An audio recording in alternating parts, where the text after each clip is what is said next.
News editor Kate Nagel. Thanks for joining us for the 4 o'clock news and politics. Just had some politics, tacking to news.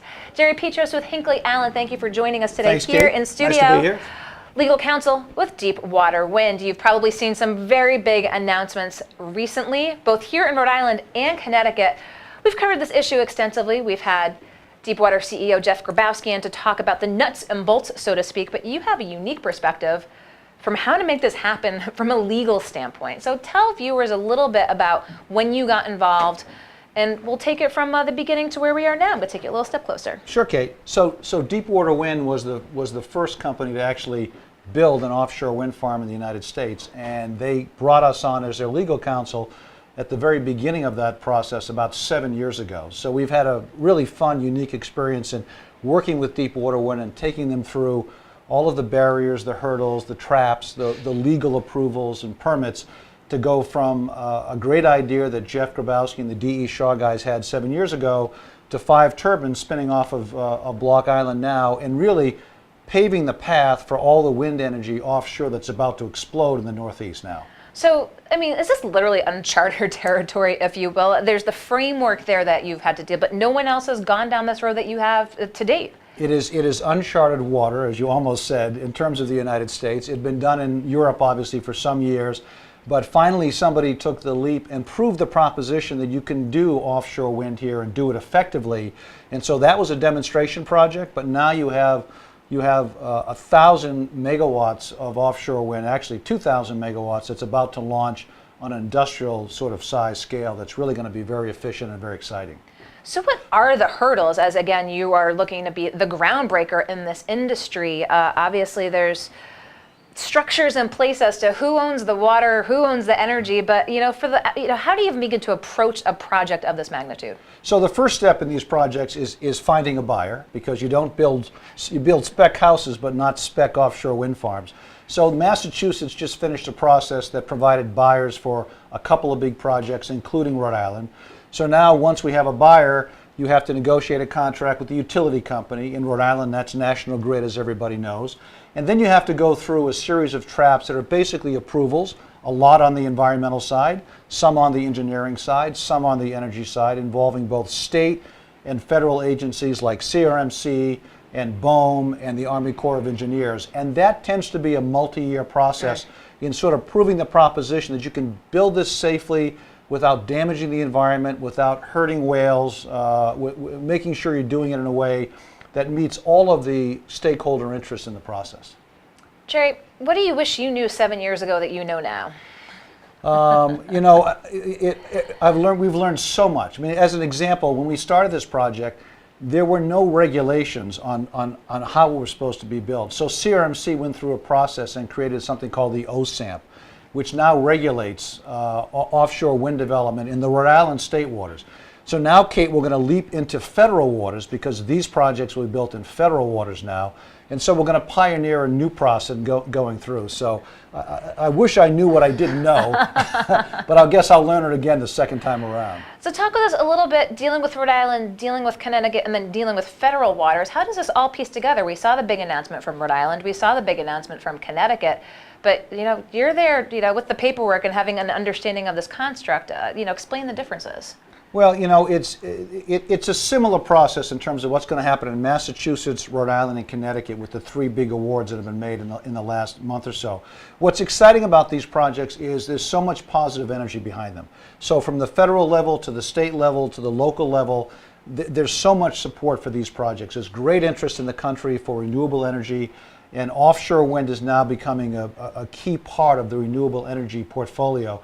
So it's nice to be involved in a project where there's a lot of excitement behind it, and it's really great to be involved in a project where Rhode Island is a leader. I mean, we built the first one.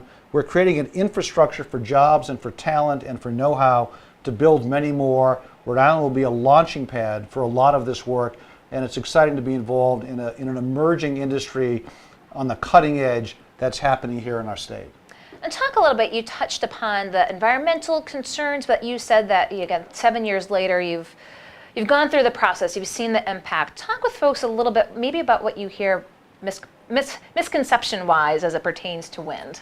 Well, you know, one of the misconceptions which was created by Cape Wind, that project that ultimately didn't go in Massachusetts, was sort of visual pollution. People would be concerned about it. So, for example, the lease where these new wind farms will be built, Kate, are 9 to 10 miles off of the Vineyard and Block Island, even further from the mainland. So there'll be no visual concerns associated with that. So that's kind of not a worry.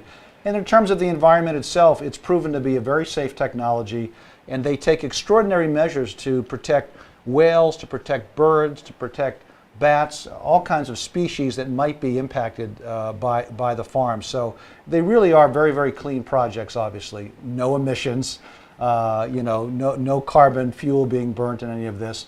And they're really very safe from an environmental and from a human perspective.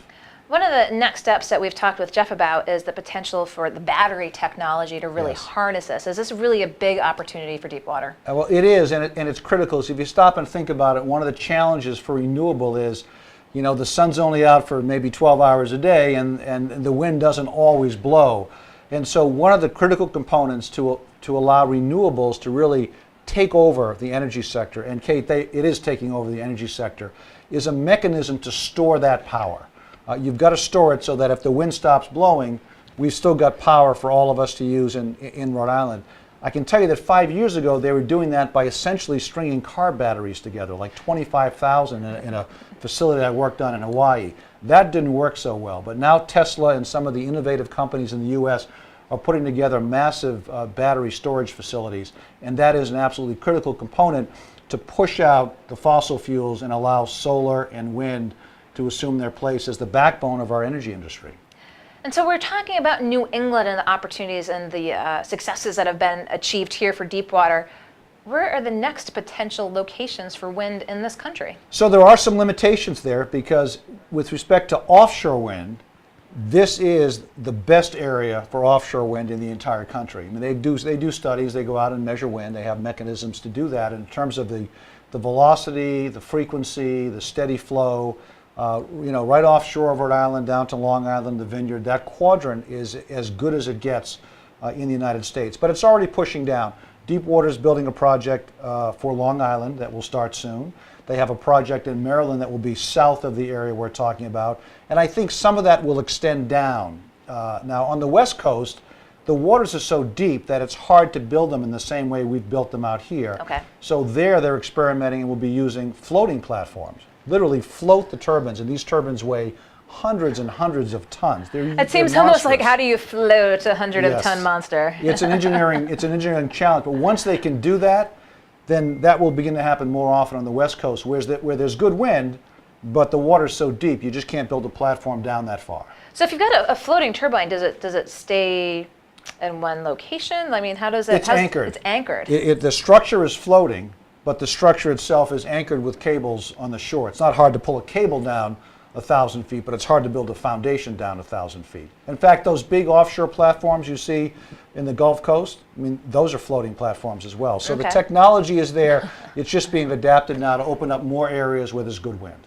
And so you're really from the legal standpoint here, Jerry, but talk a little bit. Jobs has really been something that's been talked about here. And when you talk with Jeff and you talk with Deepwater and you see these projects, I mean, what does this mean for the economy in general, besides the energy standpoint? So it means a great deal, and it's emerging and growing. So, for example, the Revolution Wind project, which will be the 400 megawatt project that was just announced by Governor Raimondo very recently, that's going to create over 800 construction jobs over a several year period. It'll create 50 permanent jobs, and Deepwater Wind is going to make a $200 million plus investment in Rhode Island at the Provport, at Quonset, and other locations. So there's a tremendous infusion of talent, of resources into these projects, and we're creating a platform where we can do more and more of these projects as our energy industry shifts from fossil fuels to renewables. So I think it's an extraordinarily positive impact on our local economy. So what is next on your legal plate, so to speak? We've seen these announcements of these big projects, but from the lawyer's perspective, what T's do you have to cross and I's do you have to dot? Well, we're catching our breath because all these projects are about to launch, and they're about to launch at the same time. So there'll be a lot for us to do. There's a good economic impact on the legal side as well as the rest of the economy. So we're looking forward to it, and I can say that my colleagues at Hinckley and Allen, who are all terrific, they love to work on this project because, again, it's such an interesting and exciting prospect, not just for the legal community and not just for Deepwater Wind, but really for the whole state. So it's a project that's very popular in my office. Well, I'm glad that we were able to get you in here again, having had Deepwater on before, but to get that legal perspective of the permitting state and federal waters and just what it takes to undertake a project and projects of this size. Anything else folks should know while we have you in here? No, just that there's a lot more to come as we go forward. I think we're still very much, it seems like a lot has happened in the last 2 months, but this really is the beginning and the launching of a pretty exciting industry, so stay tuned. Well, we appreciate, again, you're coming here to give us the skinny on the legal side of things. Jerry Petros with Hinckley Allen, thank you for coming Kate. in today. My pleasure. Don't go anywhere. I'll be right back here in the Navigant Credit Union Broadcast Center.